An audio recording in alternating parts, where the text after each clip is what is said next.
Notorious. Big it up, big it up. Yeah. Here we go.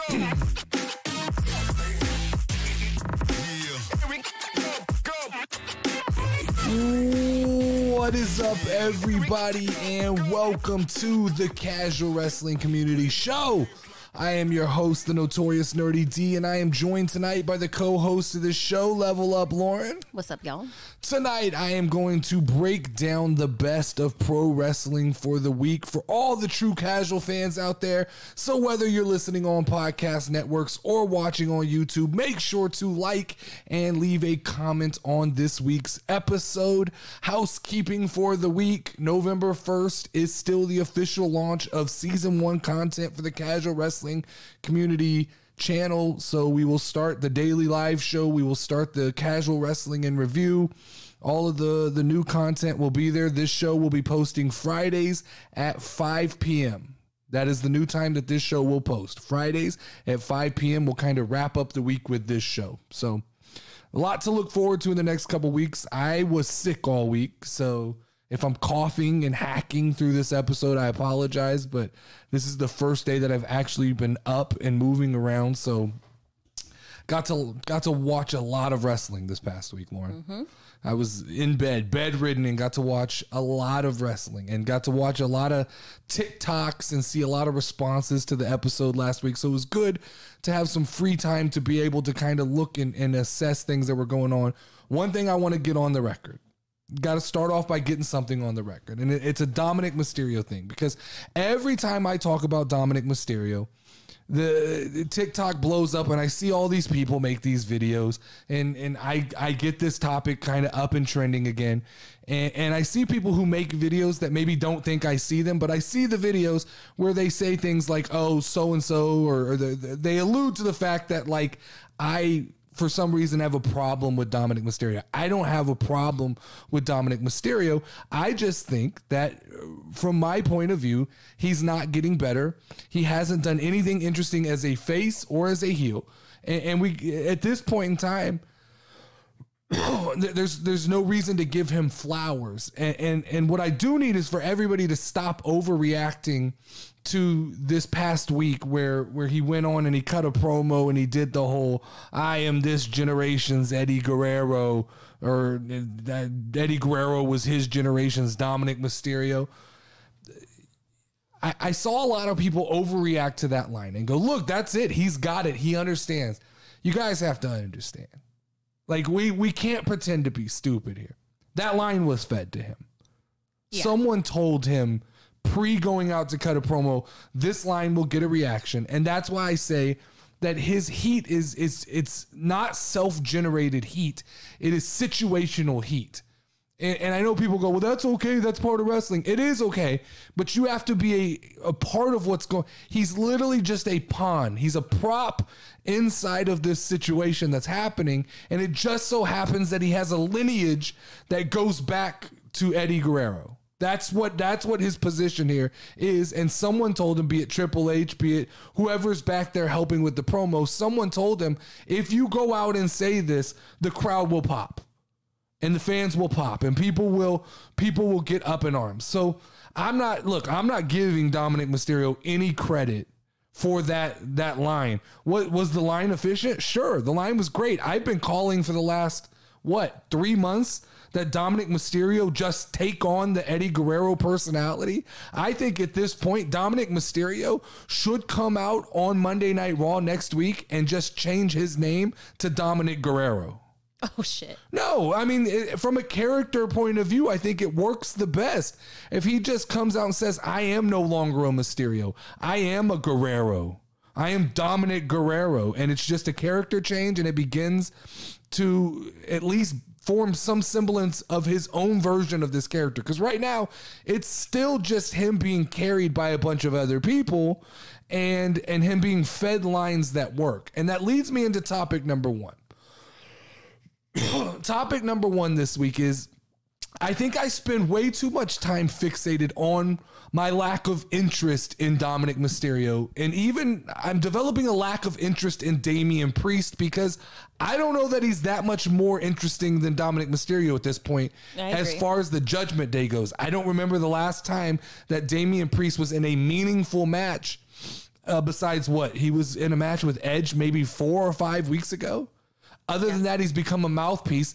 I can't really tell at this point if Judgment Day is a supernatural group or are they a biker gang? Because they're now wearing bandanas and leather and going out and partying after Monday Night Raws apparently is what's happening. So I don't know if my lack of interest in Dominic Mysterio and even Damian Priest, but I do tend, I think, to sometimes forget or maybe even miss how impressive and important Rhea Ripley has become to the future of WWE. When I think about, like, when I look back, or when we go into the future, I think, and when we look back at this moment in time, because that's what we do, right? A year from now, we'll go back and look at how successful was the Judgment Day. And when we look back, I think there's a few things that we'll remember more than others. I don't think we'll remember how bad Dominic Mysterio is because I almost think it's irrelevant. I don't think we'll remember what impact Judgment Day had on Damian Priest. I think 1 year from now, Finn Balor will have created his own success. But I do think that one thing we can take away from this moment in time with the Judgment Day is the arrival and transcendence of this version of Rhea Ripley. I really feel like this version of Rhea Ripley has kind of, it's kind of snuck up on me. I think that for the Judgment Day, they've kind of served their purpose now. They've elevated at least one of the members of the group to a level that I think is justified for a group being together that long. I think time will tell if Finn Balor ends up benefiting from long-term exposure with the Judgment Day. I think time will tell if Damian Priest ever ends up actually doing anything as part of the Judgment Day. And time will tell if Dominic Mysterio comes out of the group in a better position than he entered the group, right? I think those are all fair things to say.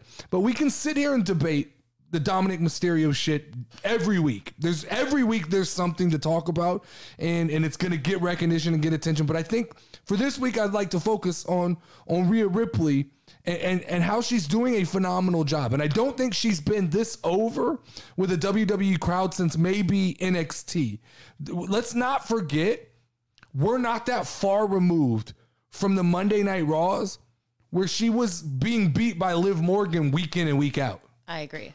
So like, this is a far jump from that situation, or where she was being forced to tag team with Nikki ASH, and she was being forced to hold back when she got into these matches with these women who she clearly is better than. Mm-hmm. And I've seen reports and I've seen the rumors, and I've talked about it on this show, that the 2 women's matches for WrestleMania are set in stone. They're set in place. We know what the Raw Women's Championship is going to be: Bianca Belair versus Charlotte Flair. That's what we're being told. And the SmackDown Women's Championship is Becky Lynch versus Ronda Rousey.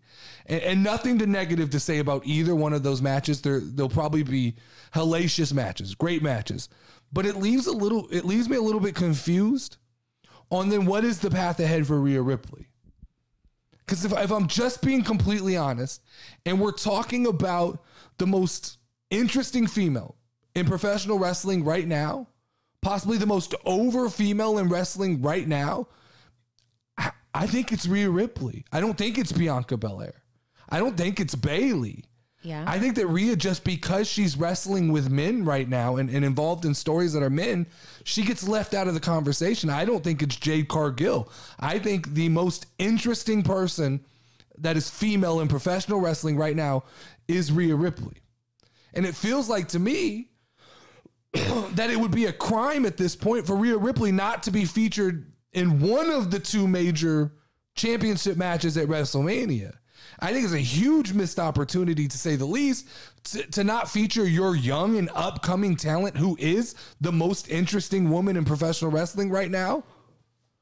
I mean, I agree 100%. So the other thing I thought about, right, is that you mentioned that she's fighting with the men right now. Mm-hmm. How many women in wrestling have crossed over to that sort of thing. I know China, you told me, right? Yeah, that's the only one that I've ever witnessed do it on a level that actually made. Beth Phoenix did it a little bit, but not on the same level as China. But like Rhea Ripley, it's believable. I have no problem with it. I'm not through a man. Yeah, like, and it's not cringy in like the sense that sometimes when things happen, you go like masculine and like overly like I'm trying to be one of the guys. She's just saying no. I'm a fucking strong ass woman, and she just kind of comes off as a badass. Yeah. You're exactly right. I've actually really fallen in love with her character in this aspect because I agree with you. I got tired of her getting beaten. I was like, this is so dumb that I don't know at what point they decided to put her in this role, but I think it's amazing. I agree. And I don't know if they stumbled onto this. I don't know if this happened by luck or if this was always the plan.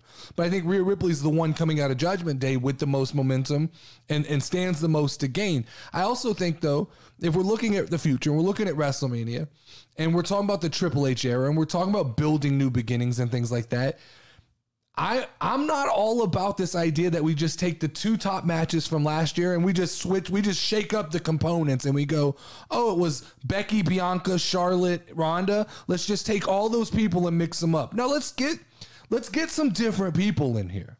I'm in agreement with you. Let's change it up because I honestly believe, I know I've seen people who say that Charlotte and Bianca would be this huge match. I don't necessarily see it.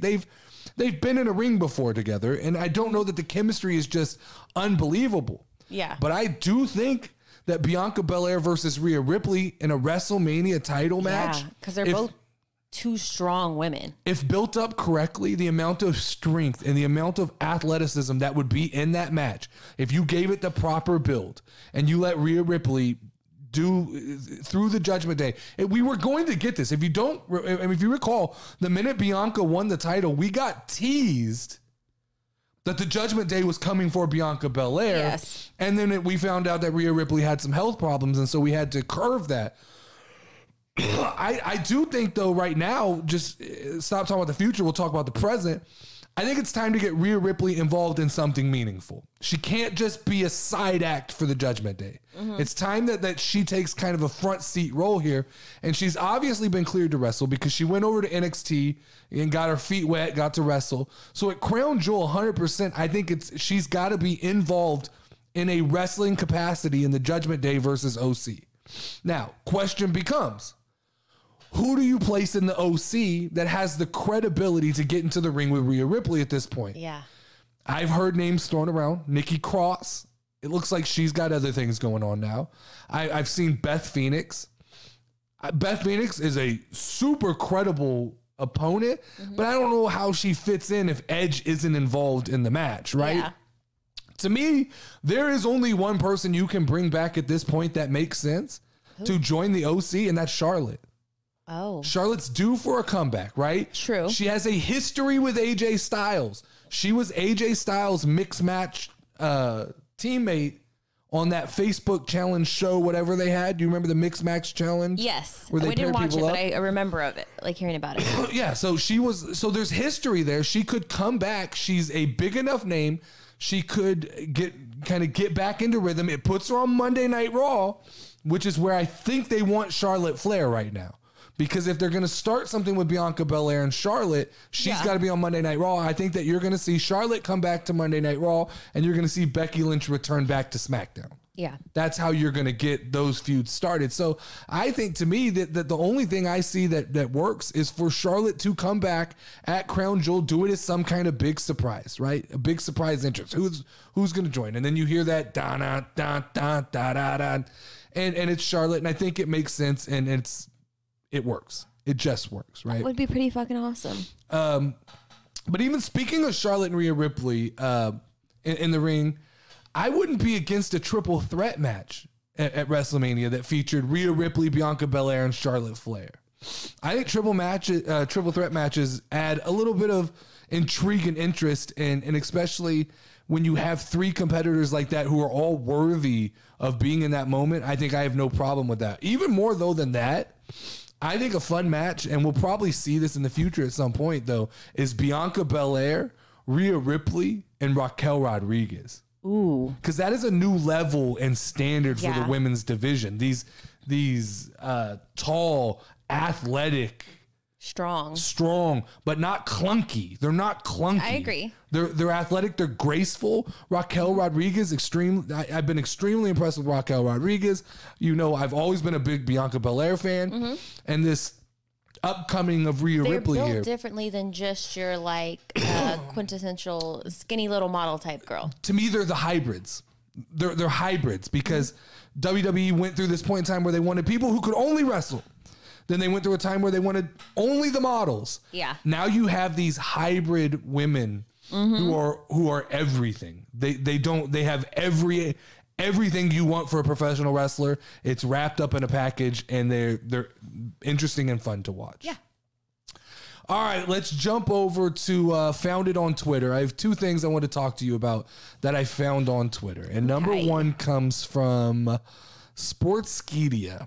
Okay. Now, this has been reported all over the place, but this is where I saw it. Sportskeeda tweeted, reportedly, that CM Punk's dog Larry was hit in the face with the door. Oh. When when it was alleged that the Young Bucks and Kenny Omega busted into CM Punk's locker room. The rumor is, according to CM Punk's camp, his locker room door was kicked in and it accidentally hit his dog Larry in the face, knocked out 2 of his teeth.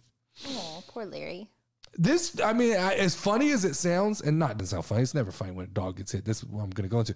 This changes everything for me, because if this is real, and why wouldn't this be real? This seems like a really weird thing to lie about. You don't lie about your dog. Seems like, and it's like extremely easily disproven, right? Because the dog had to have some kind of medical attention. He had to either go to the vet, or, you know, CM Punk, it seems like the kind of guy who loves his dog. He's not just going to have his dog rough it out. So it seems like this is very easily to prove. Why would you lie about this? And I don't know that CM Punk benefits, really. CM Punk doesn't need to paint a narrative for himself. No. They've already kind of written him out of AEW, so he doesn't need to defend himself that much. But why would you? But if this is true, if this really happened, you're damn right I'm slapping the shit out of these people. If you come in with that kind of energy and you hit my dog, there's no questions asked. I'm fucking you up on spot. So this was during the time that they got into that big fight, right? He cut, remember, he cut the press conference thing. Yes, with the muffins. Where he looked like he was fucking just had enough. Then he went back to his locker room, and his story is that they kicked in his door and then a fight started. Yeah. Right. I think the other sides is that he confronted them. I don't know who's right or wrong. I feel like if the dog's teeth got kicked in, right? First off, if you just kick in my door in general, fuck that. We have a fucking problem. If you kick in the door and my dog or my family or someone's in there, fuck you. Like, you started a problem, and now you're going to pay for the consequences. Even more than all of that, take the dog out of the fucking picture, which is ridiculous. But just imagine any other company in the world, and you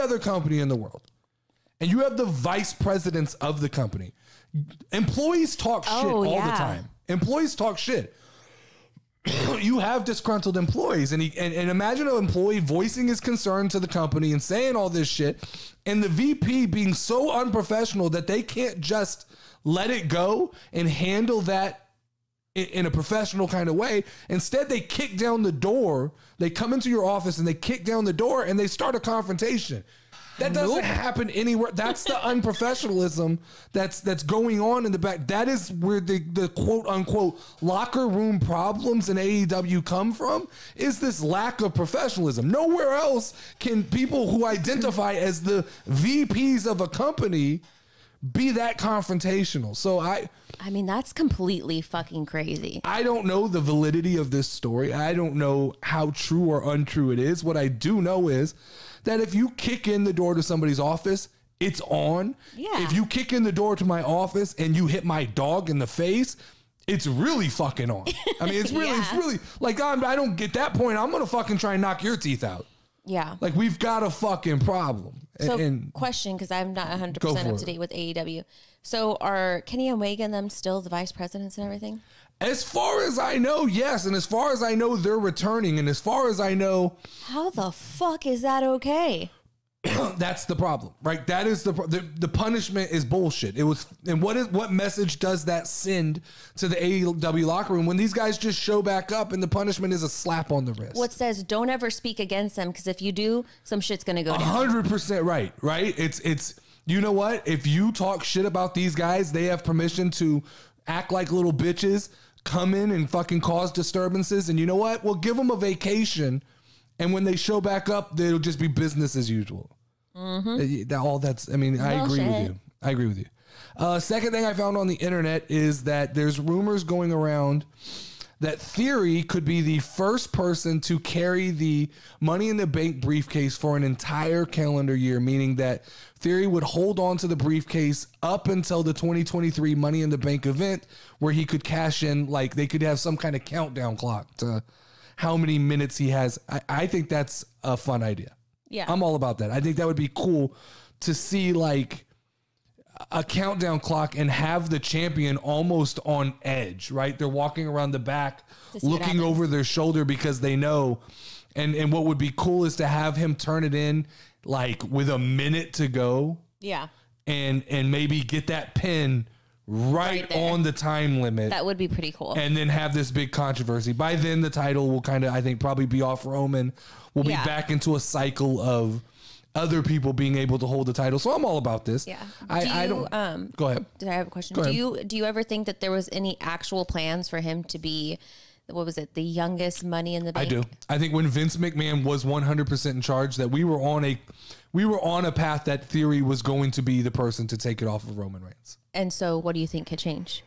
I think that Triple H gets into power, and I think he looks at Theory and he tells him, you're not ready. And if we throw you into a position that you're not ready for, it's only going to hurt you. It's only, we talk about this with Liv Morgan, right? When you get put into a position that you're not ready for, it is detrimental to you because you do. When you get a world title, we're talking WWE title, we're talking Universal, we're talking SmackDown or Raw women's titles, you get thrust into a spotlight that maybe is unfair criticism. And especially from people like me, right? Yeah. I have no problem with Liv Morgan. I thought Liv Morgan's trajectory was that she was getting better. I don't think she was ever there, but I think she was getting better.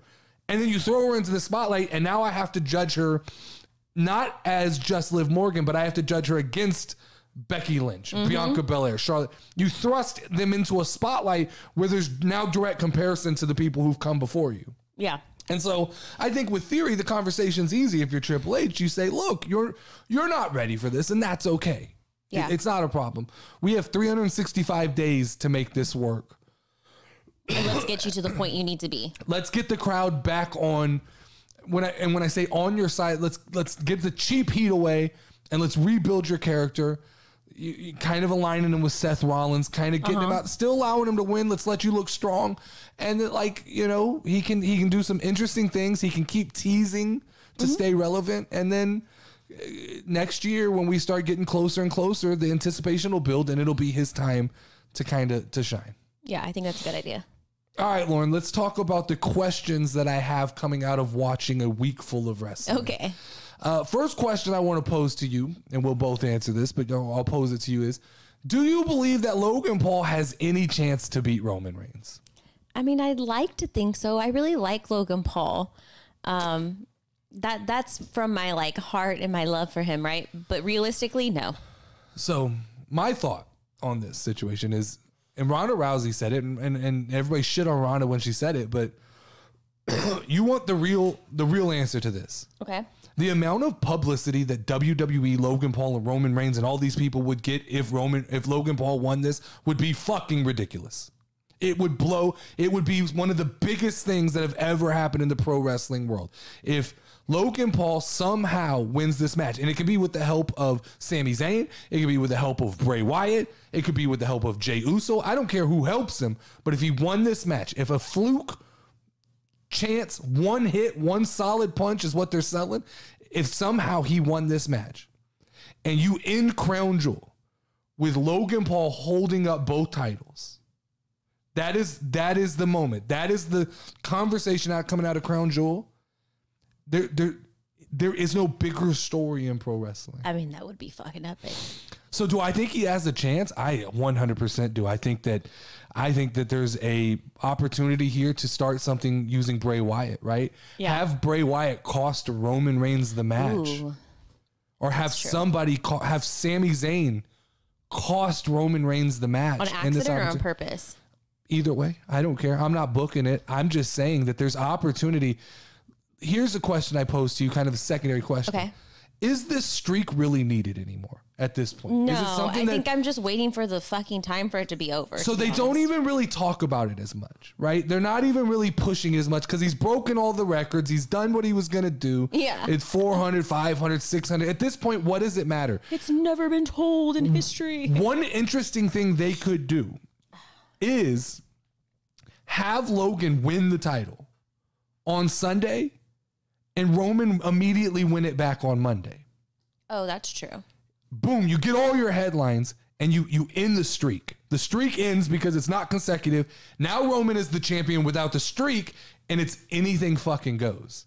Because right now we know as long as the streak is active, it's going to take an act of God, wrestling God, to take this belt away from him. And when we go, in all reality, if we're just being honest, I'm playing devil's advocate here, but if we're just being honest, there's no chance, right? Yeah. Logan's not the guy.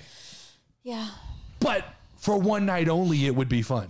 If he won it on Sunday and re-lost it Monday. I think there's a way you could split the belts up, right? Because if Logan won it Monday or won it Sunday, and on Monday, he challenged somebody for just one of the belts, they beat him, Seth Rollins, whoever, Riddle, somebody beat him for just one of the belts. Yeah. Then he goes over to SmackDown and Roman's like, I'll challenge you for the other belt. And he wins it on Friday. And then Logan got like this 1 week carrying around the belt. The amount of publicity would just be fucking ridiculous. Oh, fuck yeah. I mean, I would love that because I love Logan Paul, but It would, it's unpredictability and it's excitement. I need a Logan shirt, by the way. Okay. I will get you one. But now, I mean, is this going to happen? No. I don't think so. That's it's what fun. I think. It's fun to play with. And I like I can talk myself into believing that like there's a chance because of how much publicity it would get. But the reality is no, it's not happening. Second question I came out of this week's wrestling is why the fuck did we repackage Liv Morgan after her title reign? I don't know. Like, why is all of a sudden Liv Morgan's kind of interesting and fun to watch, and this Harley Quinn style character fucking works? But she was champion for 3 months, and we let her just be boring and flounder around and let her cut promos about, oh, I love this business, and I've always wanted this. Since I was 4 years old. And then they take the title away from her, and she all of a sudden becomes interesting. What is the end game here? Like, I now all of a sudden go, I'm starting to get behind Liv Morgan. This extreme Liv is actually fun to watch. She reminds me of like the Hardys from the Attitude Era. She's doing things that you go, fuck, why did you just jump off that ladder onto that table? Yeah. And if she continues this style of wrestling and she kind of perfects this style of wrestling, Liv Morgan could quickly become interesting. And I agree. So then you go, well, fuck, why did we take the title offer to put it back on Ronda, who I think Ronda is the more interesting choice than Liv Morgan. But Ronda by no means is just an extremely interesting champion either. No. And now Ronda's got an open challenge, and who comes back for that? Like, is that where Charlotte comes back, or does Becky come back? Somebody's going to come back this open challenge, and maybe we'll find out tonight. Yeah. Next question. Lauren, how long are you willing to wait to see some form of Bray Wyatt wrestle in the ring? Ooh. I mean, how long was the whole rabbit thing? Like a month, 2 months? Yeah. It was probably. So, I mean, I waited that long. I think if I at least see him, I could be going 2 months max. That's about my limit to where I'm like, okay, I need to see something. Okay, so post Crown Jewel. Yeah, I'm okay with that. I'm okay with that. I don't know. I don't have an answer to this question. I don't know how long I'm willing to wait. I think I'd get antsy after that point. Like, I mean, as long as they keep on cutting promos of him and I see him and there's movement every week with him, I think you give me enough to kind of keep me invested. But there's got to be direction. All of this misdirection to me. Because I have no idea what the fuck is going on. That's my point. So that's my point. The misdirection is, it's cool. There's a hardcore fan base who are all for that, but there's a casual fan base who are going to just go, this is too complicated. This is overly complicated. I can't follow all of these things and these innuendos and clues and metaphors. And at some point, he's got to get back in the ring and show it. Just even a squash match, or even just be a part of somebody else's match, attack somebody. He's got to show intention pretty soon. And even if his intention is just to fight his demons, we're going to have to, like, figuring out that this was Bray and that the big return was great. But now we're just, like I said, we just unlocked a whole new box of mysteries. And I'm not impatient. I don't know when we should expect him to wrestle. I just am asking the question, and everybody can kind of give me an answer. Like, how long are we all willing to wait to see Bray Wyatt in the ring? Yeah. This was a question that I came up with watching Monday Night Raw, because I looked at this person, and I'll answer the question. Why can't Mustafa Ali get over with the mainstream WWE audience? Because he has the skill. Probably one of the best wrestlers I've ever seen. Skill-wise. X and O's, flippy flips. Yeah. He's got charisma. He has no problem talking on a microphone. He's got good personality. He's got a good look, right? I mean, long hair, a built guy, like nothing. I can't point at him and go, that's the problem. That's the problem. That's the problem. And he's got enough size to be believable. I don't know. Like, I'm not saying Mustafa Ali needs to be a world champ. What? He doesn't have a gimmick.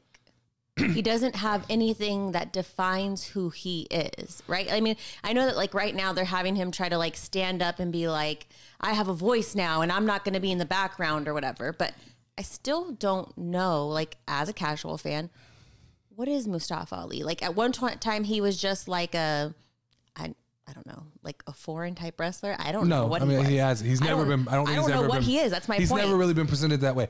And so I think it's kind of the opposite of what you said. I don't know that he's never had a gimmick. I think he's had too many gimmicks. I think they've given up every time they give him a gimmick. They give up on it extremely quickly, and they don't let him manifest it into anything.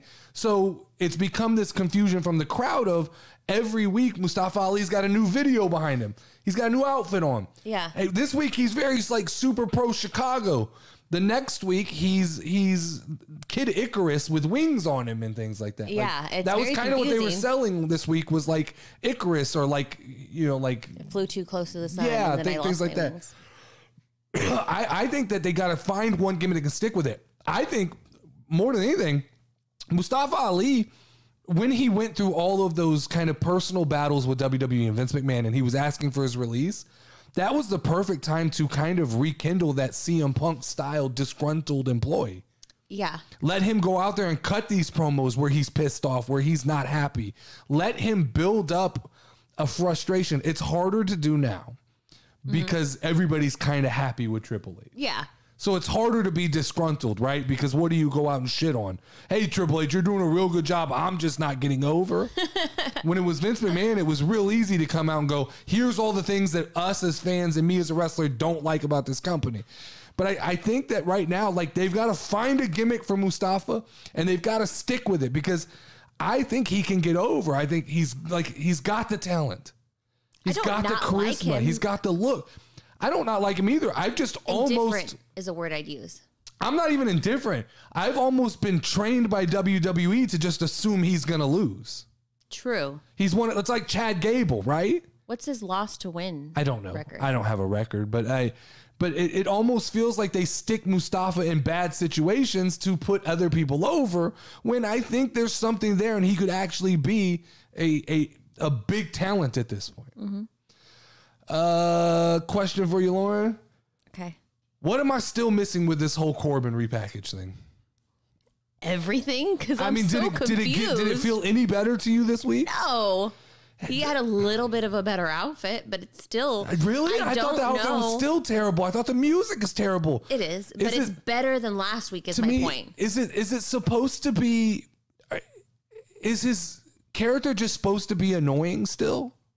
I have no idea. Because his music sucks. He had like a G-Unit tank top. Yeah, his outfit sucks.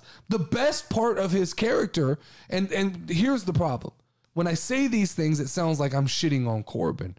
I think Baron Corbin, I think he's one of my favorite wrestlers. But it's just a gimmick problem, right? Yeah. JBL is the best part of his gimmick. And Corbin doesn't need a mouthpiece. No. Corbin was one of the most over heels. Like, he was one of the Happy Corbin gimmick only failed if you wanted something more than what he was. He was probably one of your better working heels in the business. So I don't, what the fuck, like, what am I missing here? Are we going somewhere? Is there going to be a repackage of a repackage? It's like the remnants of, we took all of the shittiest parts of Happy Corbin and we kept them around. We kept some of the music, we kept the hat, some of the goofiness, but then we added this modern day wrestling god in JBL, which just all aren't molding together. It's a little bit of a mess if I have to be honest to me right now. Yeah. I want this to work. I feel like, to me, Corbin should have come out in a suit. And I get it. He's come out in a suit before, and so it's time for him to be. Do it differently. It could be like a cowboy Corbin, and he could still wear a suit and like literally just be like a mini JBL. No, cowboy Corbin would have worked, but if he didn't, like, let's say he didn't want to go that gimmicky, he didn't want, even if he just wanted to be like Wall Street Corbin. But I get that they're trying to get him back to just being Baron Corbin, but like this is not the way. No, this is I don't not know what working. the fuck he is right now. Last question coming out of a week of wrestling is, what the fuck is Nikki Cross's new gimmick? And you mentioned this to me, but I had the same exact thought after Monday Night Raw. Is I'm not sure. Everybody's selling to me that this is Crazy Nikki. Crazy Nikki Cross, but it didn't come off that way because, first off, she had on a lot of makeup, which has never been a Nikki Cross crazy character thing. Yeah. Her hair was like blown out, like teased, like 80s. It reminded me of like Glow. 100%. I thought that she was like a Glow version of her character. And she came out dressed in red leather pants, a black tank top, which that outfit could be in the form of like Nikki Cross crazy character. But she also had on a mirror ball jacket, which is not like, that's kind of fashionable. So I don't know what they were going for with that. I'm interested to see where that goes and how and maybe it's a decline, right? Maybe she will get crazier as we go. But as for right now, I'm not sold. I don't know what Nikki Cross's new gimmick is. Yeah. And at what point did she just decide she was no longer an almost superhero? Well, that's been coming. Well, yeah, but I'd like to know where the backstory. I like to know backstories. Like what happened? Yeah, but that's been. I mean, they've been teasing. Like, I will say they've been teasing this. We all kind of knew this, but she's thrown the mask a couple times. I'm with you though. I would have a little more of like the moment where she snapped would have been interesting instead of just randomly coming out and interfering in a match. She's like a glam version of Crazy Girl. Who's Crazy Girl? Like her character. Oh, like a glam. Yeah, I mean, she's like Glow is what it looked like to me. It 100% reminded me of Glow. I got a question for the listeners this week. I want you guys to answer this question. You can answer it in the comments. You can stitch it on TikTok. You can make your own video. However you want to answer it, answer this. Let me know. But was listening to the intro for Monday Night Raw this week, and we're back to having a pretty good intro. I think it's NF, as it's the greatest. I like that intro, but it got me thinking, what is everybody's favorite Monday Night Raw theme ever? And I after the show, I'll play you some and I'll let you come up with your choice. Okay. We will reveal our answers next week.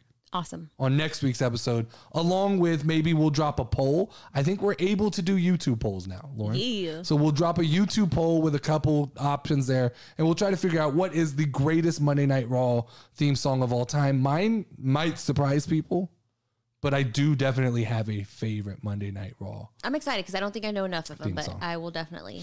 All right, so we are what? We're in the home stretch of 2022. We're coming around the corner. We're finishing up October here. November is going to start season 1 content for the Casual Wrestling Channel, but I think it may be a little bit too early because there's still some good wrestling to be had. But I always think it's fun to kind of take a look back and visit the year that was. And something I wanted to do is I want to talk about my match of the year contenders for 2022 so far. And I sat down when I came up with this idea, and I sat down and I wrote down and I looked at match gradings from a bunch of different people, and I really tried to come up with my 5 favorite matches that I've watched this year. One thing that I can tell you from this list, I am extremely biased because It's all WWE. Okay. That's just what I enjoy. I'm not saying these are the best wrestling matches. I'm saying these are the Notorious Nerdy D favorite wrestling matches that I've watched this year. My match of the year contenders so far. And I want to just kind of take a step back and talk about it with you and see what your thoughts are on this list. The first match, and there's a little recency bias when it comes to this, and that's Gunther versus Sheamus at Clash at the Castle. To me, one of my favorite matches of all time at this point. The physicality in that match was insane. I've never watched a match that I think I got invested in so quickly without a backstory. I mean, did you enjoy that match? I did, actually. I thought that to me, the whole Imperium and Brawling Brutes situation was phenomenal. I almost put on my list, it just didn't quite make the list, was the Imperium versus Brawling Brutes. There was a Donnybrook match that was phenomenal on SmackDown. There was the Extreme Rules match between them. But I kind of told you earlier, I like to, if I'm going to make a match of the year list, I take the culminating match of that feud. And I think that this was really the Gunther versus Sheamus at Clash at the Castle was the apex of their whole feud.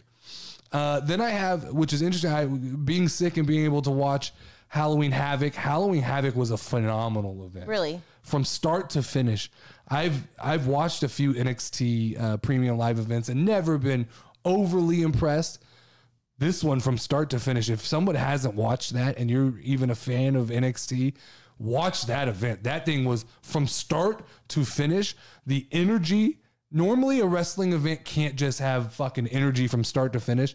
This thing was they started the show, they put their foot on the gas pedal, and they rode that thing straight from beginning to end. Then I need to go back and watch it then. And I have this Halloween Havoc ladder match that was won by Wes Lee as actually one of my matches of the year. Damn. That's how good I thought that ladder match was and how exciting it was. And from that match, they put the gas down all the way till Braun Breaker's title match. It just like, there was an ambulance match that was fucking phenomenal. Mandy Rose's match was good. It was just, from start to finish, to me, that was one of the best premium live events.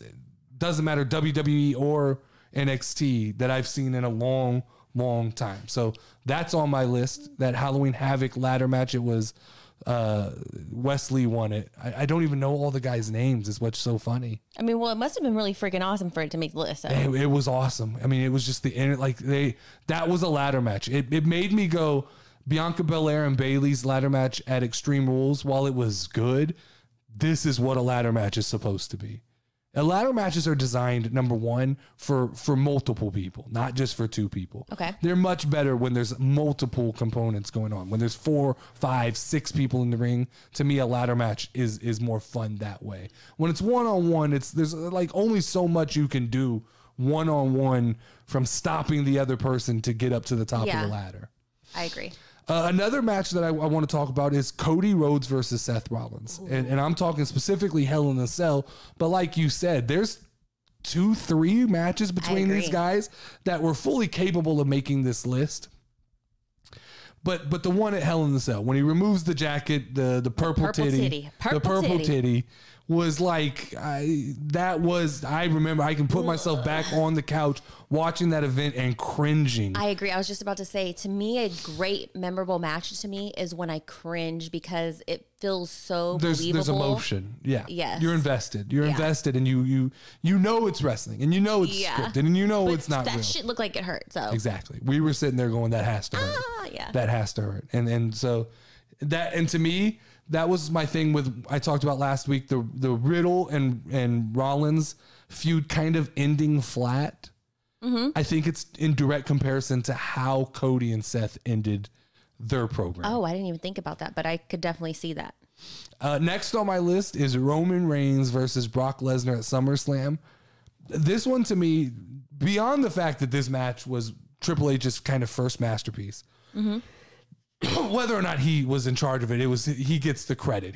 That was where he took over. That was his baby. SummerSlam, where Bayley came back and Becky turned face. We got a lot of things.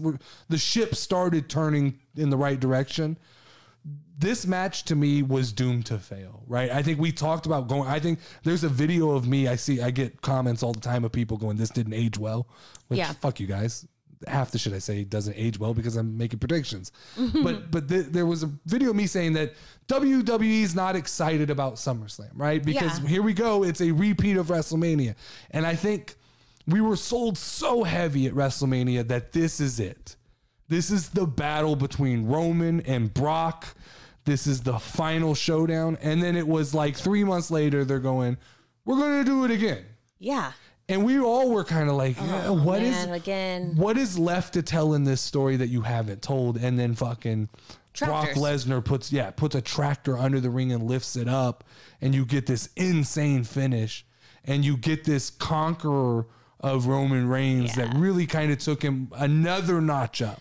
Yeah, I was so mad. I remember. But once again, that's investment, right? Yes. That was investment, and that was me holding up the one because I was a Roman Reigns guy. And but to me, that match, like this has been a good year for WWE. When you really look back at it, and that's why I say I get it. I'm admitting it openly. I'm biased because I'm sure there's been great AEW matches. They just don't interest me. Like they just don't. Like CM Punk and Moxley never interested me. I know that CM Punk and MJF, like people got behind. It never really interested me. I never got behind it. So my fifth match is Ronda Rousey versus Charlotte at WWE Backlash. Ooh. I thought this was kind of the culmination of me coming into going, I get Charlotte. I understand Charlotte. I like Charlotte now. Yeah. I didn't like Charlotte. And I saw all of that. It was that and then the interview with Stone Cold that really set me over the top because I saw she put Ronda over. Her and Ronda got to tell her story for as bad of a match as I thought they had at WrestleMania because I thought their WrestleMania match was garbage. I forgot. Did she ever comment on that? Yes. She says that she was upset that like that was the match they had. The match they had at Backlash, I think, was what they wanted to do. And why didn't they do it at WrestleMania? What exactly Probably, happened? I'm going to guess there's time constraints. I'm going to guess that like sometimes stipulation, like if they go, we want to have an I Quit match. And WWE's like, we don't need an I Quit match on this card. Okay. Right? So just like circumstances could go, no, you guys have 15 minutes or 12 minutes to go wrestle. And you're not going to use weapons and you're not going to, that's probably what they were told. They were probably pissed off. They did the best they could with what they had. I think at one point they thought they were main eventing. Then they end up not main eventing. Right. Yeah. So a lot of shit went into that, but they 100% made up for it at Backlash. Definitely. 100%. For sure. And that's, to me, those are my five. At this point right now, if you ask me, I have to pick my match of the year. It's Roman Reigns and Brock Lesnar at SummerSlam. I think that I tell you, the Gunther and Sheamus, pure wrestling, no gimmick needed, was a great match. Halloween Havoc was fun, but mine would be the purple titty. Yeah, I mean, I'm not mad at that. I'm not mad at that. I just think that there were so many elements. I think that Brock Lesnar and Roman Reigns are fucking specimens. Yeah. And if you think even from the like beginning where Brock rose himself up through the microphone and Roman doesn't even fucking flinch. He just fucking catches it. I think there was so many elements in that match that it was not supposed to be good. But it was amazing. I mean, to me, it's my match of the year. But it wasn't, like everything about me told me that match shouldn't have been good. Yeah. All right, Lauren, last topic of the day here. Okay. I want to talk about with you. Like I said, I got to sit down and watch a ton of wrestling this week. I watched Raw. I watched SmackDown. I watched NXT. I watched Dynamite. I watched Halloween Havoc. I got to take in more wrestling than even I like. From a casual fan point of view, it was too much wrestling, but when I had nothing else to do, it was great to do. But one thing that gave me the opportunity to do was really kind of solidify my position as far as like, I am a WWE guy. I make no bones about it. I have no problem with AEW at all. I actually have pieces, there's bits and I can tune in and tune out of AEW and find the things I enjoy. But one thing I was able to do is in watching MJF these last couple weeks, I've tuned in for MJF. It's hard for me to debate at this point that there's anybody better on a microphone than MJF. And every time I say this, I get pushback, right? He's not as good as you say he is, or he's not as good as you think he is. Mm-hmm. My problem, then without going all nerd and like New Japan and all this shit, we're talking about the big two. The big two. Even NXT, you could throw it in there. But give me names. Throw me names of people who are as good or better on a microphone than MJF, or who are even who just kind of stand above him. You give me those names, people, because I don't see them. So the question I kind of asked was, is there anybody better on a microphone in all of pro wrestling than MJF? So I had to sit down and I had to do what I do, and I came up with, I think, 6 names that I will allow somebody to say to me that are better than MJF, or equal, not better, they're equal to MJF on a microphone. Okay. I didn't put Chris Jericho on this list. I feel like Chris Jericho's gotten a little lazy lately. From the Jericho stuff that I've watched with the Appreciation Society and stuff like that, it's not interesting to me. So at this point in time, I'm not putting Jericho on this list. If he decides to kind of step back up and re-step his game up, I'm willing to do it. But as far as I'm concerned, right now, Jericho's being lazy. So I'll talk about these people here. And it's, to start off, I'm going to start off with Seth Rollins. And it's hard to argue for me against Seth Rollins. When Seth has a microphone, people fucking pay attention, right? Yeah. And he can tend, my only knock on Seth Rollins, he can tend to be slightly repetitive from week to week, right? He relies heavily on this like laugh and his character work. And maybe like his character work is a good thing and a bad thing. Okay. Because he relies so heavily on his character work that sometimes I don't think he gets to speak from the heart.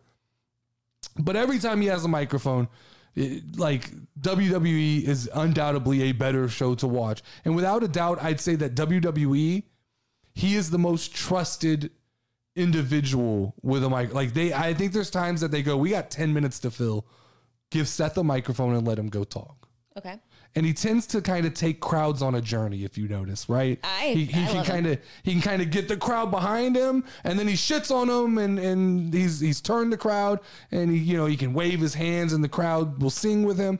So I think, I mean, I will argue right now, I will stand toe to toe with anybody.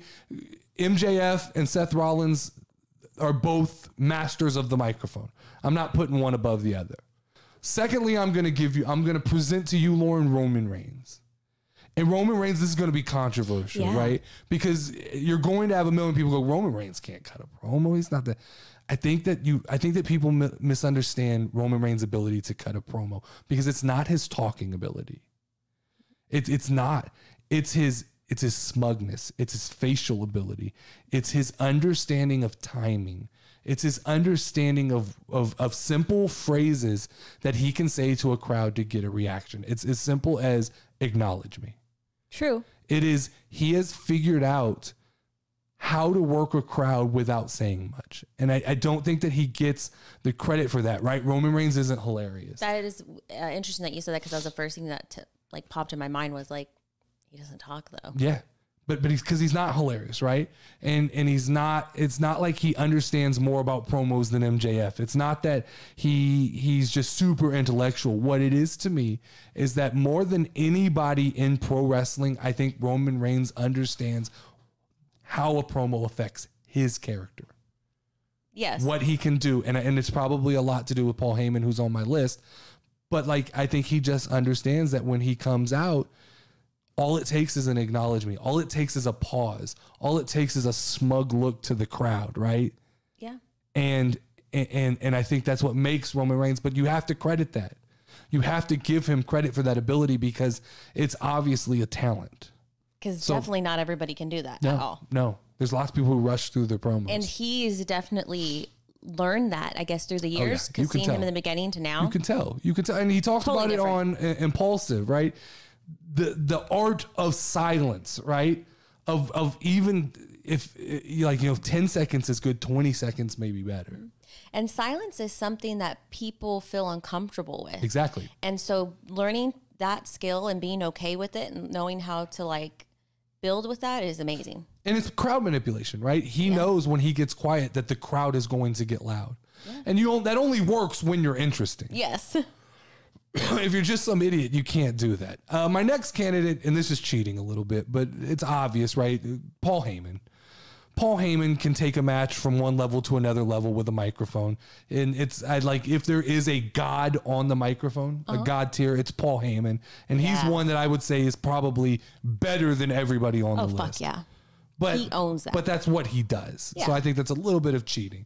The dark horses that I have on my list here, Lauren, Kevin Owens. Okay. And I continue to say this. I don't think there's anybody better than Kevin Owens at anything in professional wrestling. And I stand by that. I think given the right situation, Kevin Owens can cut a promo just as good or better than MJF. Just as good as better than Roman Reigns. Just as good or better than Seth Rollins. He's just not always in that position. I still hold to my statement that I think Kevin Owens is the best all-around professional wrestler in the business, in any company. He's the best worker. He puts in the most effort, has the most charisma, night in, night out, just everything. All around the board, like Swiss Army knife, utility, he does everything. And that goes just as big on a microphone. Every time he has a microphone, I pay attention. I think that he's witty. He says a lot of funny shit. He can be comedic, but then he can come out and cut a promo on Theory where he yells and screams and gets in his face, and we pay attention. Yeah. So I think he's one. The other dark horse has to be Sami Zayn, right? Oh, yeah. Like, I think that he's easy to forget, but nobody is comedically better than Sami Zayn. His ability to gain sympathy with crowds, his ability to make crowds laugh, his ability to make other wrestlers laugh. Now, I'm going to tell you one here, just thought of this. R-Truth doesn't get the opportunity to do it, but he and Sammy are that same character. So what about The Miz? The Miz is not given the opportunity to do what the Miz has, and the Miz is capable of it. I just don't think the Miz is not in that position anymore. Okay. I think, and I'm going to talk about this in a second. Lastly, I have Bray Wyatt. Ooh. And I think Bray Wyatt is on another level of promo and mic ability because of his intelligence. He's just intellectually on kind of a higher level. I think he functions on a higher level, kind of on that like genius level. And sometimes I think to even his detriment, what he does goes over the head of casual fans and goes over the head of everybody. Sometimes he's too intelligent, but I don't think that you can take away from the fact that on a microphone, he's great. True. Right. True. So, but back to what you were saying about like, what exactly were you saying? Miz. The Miz and then that kind of stuff. I think it's a lot of this is opportunity, right?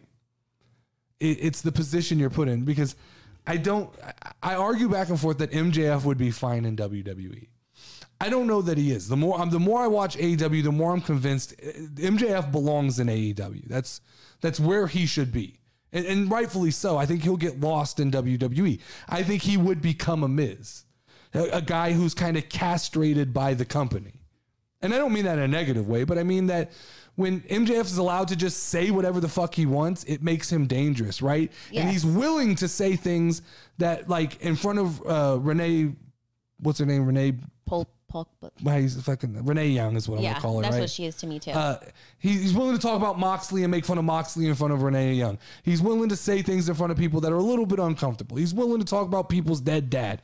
He's willing to cross that line, and that's part of what makes the MJF experience so good. Is that he doesn't give a fuck. He's not interested in being liked per se. He's just interested in making the product better. And so we talked about this at lunch a little bit about there's people in the company who want MJF to be a baby face. That's fine. I don't think that's a problem, but I do think they have to be careful because what you can't do is you cannot castrate MJF. Well, so like what makes somebody a baby face? I'm still kind of confused because like you can be a baby face, an asshole or a heel. Like, you know what I mean? Yeah. And I think that is that good question because that's the line that I think everybody struggles is so many people want these so clearly defined babyface and heels, right? Babyface just has to mean this is the good guy. Heel just has to mean this is the bad guy. But I think it's more about intention and antics than it is about good guy versus bad guy. I think that MJF can be a babyface and still be an asshole. I think it's possible, but I think I was explaining to you a little bit earlier, MJF coming out to save Moxley and live up to the word that he said, that is a babyface tactic. Yeah. Right? It's babyface characteristic. I don't think it makes him babyface, but I think it's characteristics. And I do think more and more in 2022, these lines are blurred all the time.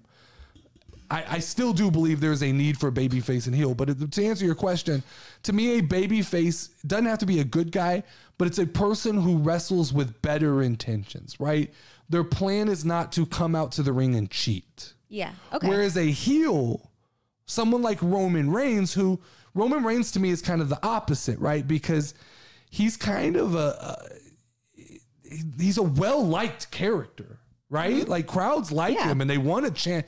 But when Roman and the Bloodline come out, they have every intention of using heel tactics. Yeah. They make no bones about that, like, make sure Roman gets the win. Whether it's Solo showing up, whether it's the Usos, whether it's Sami Zayn. Heel tactics, to me, are they come out with this intention to cheat. Yeah. To do something kind of underhanded.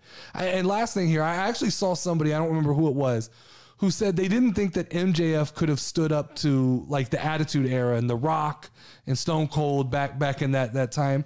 And to me, that's a bad comparison because when you start comparing people from now to back then, the rules were different, right? And the rules are different. It's like comparing The Miz and MJF or Roman Reigns and MJF or Seth Rollins and MJF. The comparison's tough because, like I said, WWE characters are castrated. And I don't mean that in a negative way, but they have limitations on what they can go out and say. They can't talk about your dead dad.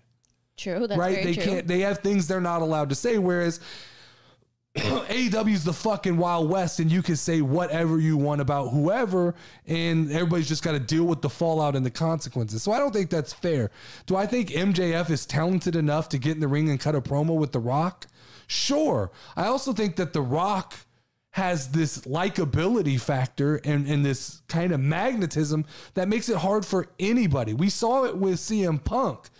The intellectual style of promo doesn't work well with The Rock because The Rock's just going to say something real fucking funny and goofy, and then the crowd's going to start to chant it, right? Yeah. It's The Miz is good at this, right? Tiny balls and things like that. Definitely. The Miz is going to fucking the Rock is going to take something you said, twist it up, and give it back to you, and then the crowd is going to fucking use it against you. So I think, to me, though, MJF's just one of those people, right now, as far as I'm concerned, he is the most interesting thing in AEW. If he's not AEW champion by the end of the year, they've completely dropped the fucking ball. And I just think that like he is the best promo in pro wrestling because of his situation and because of his skills. Definitely. I think that's the truth. All right, let's finish up here by talking about the Fantasy Wrestling League. We will first bring up, just so that I can feel a little bit good about myself. Okay. Our personal league here, the score is 1,830 to 1,540. I am clearly winning that league. Let's just let you know I don't even check that anymore because it doesn't matter. I get it. Now let's talk about the one that really matters. So let's move on to the Casual Wrestling Community Premier League. All right. Can you tell me who's winning that right now? You are winning this league. Thank you. Handsomely, would I say, as far as it goes. Points are hard to come by in this league. So you have a 25-point lead over Snuggles, who's currently in second place. Hooray. I am in 12th place. And how many people? 13. Okay, just making sure. My goal at this point, to be honest with you. Is just not get last place? Well, it's to creep up into respectable. If I can finish this season, the season ends. Is it Christmas yet? Because I'm ready to redraft. I'm not sure. Yeah, I 6 or 7 would be comfortable. I think if I can get to 6 or 7, I feel respectable about myself. It's a long ways. It is, but it'll come very, very fast. They've already got Christmas countdown. What I need to happen is I need for WWE to say, Finn Balor, we're ready for you to ascend. Nah. I'm ready and I need WWE to go, hey, Drew, we're going to get you back on TV weekly. There's so many people, though. Yeah, but he's fucking Drew McIntyre. Like, how are they functioning on SmackDown without Drew McIntyre whooping somebody's ass and pulling his sword out every week. Well, I mean, he should leave that sword away, but... What are we doing? Like, and then fucking, for a hot minute, it seemed like Hit Row was unbeatable, and fucking Top Dollar has 5 points. He has 5 points. Kofi Kingston has 2 points. Yeah. And let's talk about something. Okay. While I'm lying on my deathbed, Yeah. I attempt to go pick up Nikki Cross, who clearly was snatched up immediately after Monday Night Raw by Alex the Pants. Like, these people are fucking vultures. Oh, they know. They see it. They're like, let me get on. I can't get a free agent to save my fucking life. I see people with anticipation adding Charlotte Flair. Smart move. I almost added Becky Lynch because at this point, it's like cross my fucking fingers and pray something happens. I did pick up R-Truth on this prayer that maybe somebody in WWE figured out that R-Truth should be on TV every week. Yeah. Man, I was excited to see him. Slim fucking pickings. I'm looking here. Tonight is SmackDown, but I have no hope. I don't think that Drew McIntyre is going to do anything that big. I don't think Top Dollar is going to do anything that big. I don't even know if fucking Kofi Kingston is wrestling right now. Like, I don't know what the New Day is doing. Fuck. What I need, like, I considered, like, picking up Sasha Banks and just fucking crossing my fingers that she shows up. Who the fuck knows what if she's ever going to come back? Like, I agree. Whatever. I've given up. Let's look at the scoreboard from Raw this last week. Austin Theory, 28 points. Bailey, 27 points. Elias, 25 points. Finn Balor, my fucking Do I have those top 3 people? I don't have Bailey, right? But I thought I have... Who do you have? I don't even know who I have. That's not good. You have Io Sky, Riddle, Elias, LA Knight, and Butch. Okay. I was getting my other one mixed up. Yeah, the other league, I believe you have some of those people. R-Truth had 25. So I picked him up. So they're like, I could make some headway if R-Truth just shows up and drops a hot 25 every week. Yeah. That would be nice, right? Baron Corbin, 23. Omos, 20. Seth Rollins, Nikki Cross, AJ Styles, 16. And then on SmackDown, we had Jey Uso, 41. The fucking Usos, man.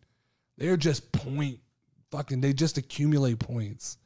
Dakota Kai, 40. Io Sky, 40. You. Liv Morgan, 32. Sola Sikoa, 30. Logan Paul, 24. Rey Mysterio, 20. Jimmy Uso, 16. Giovanni Vinci, 15. Gunther, 15. But I look at that, there's nobody, like none of those people are available. So there's just no way for me to score fucking points.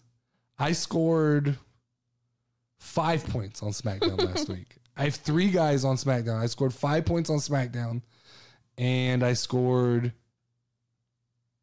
25 on Raw, which is not bad. It put me I was in the top half. You guys have just jumped out so far at this point. It's going to be almost impossible to catch some of you guys that have titles. But I mean, I'm not quitting. I'm still in this. I might make some backroom deals is what y'all don't understand. I might create if this is wrestling, I might create a faction in the bottom half of I might try to team up. Who's in the bottom here? Let's see. My leagues. We have, let's just go. Like the bottom.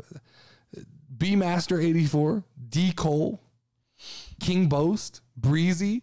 We might have to come together and trade within each other. No. That's to create a super faction and then just all take pride in that team. No, winning. This is an individual thing. No, that's not how wrestling works. Fuck this. We may create the new bloodline. Fuck this shit. We may anoint a tribal chief. It might be.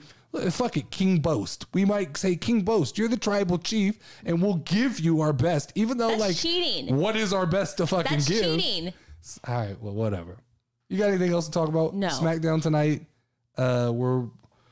We're getting close to the. How far is Crown Jewel? I mean, it's November. It's first week in November, so we've got one. Week, right? Yeah, it's not this Saturday, but it's next Saturday. Damn. If that's it, then this has been another episode of the CWC Wrestling Podcast. Make sure to tune in every week on either YouTube or Spotify, and please leave us a comment.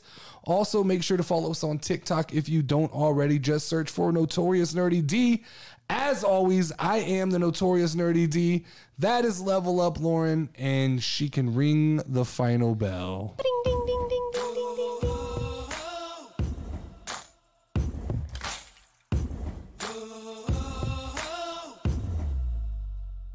Step in the ring, if you ready, let's go. Hey, casual wrestling community show. You already know, talking WWE. Keep it rolling and hosted by Notorious Nerdy D.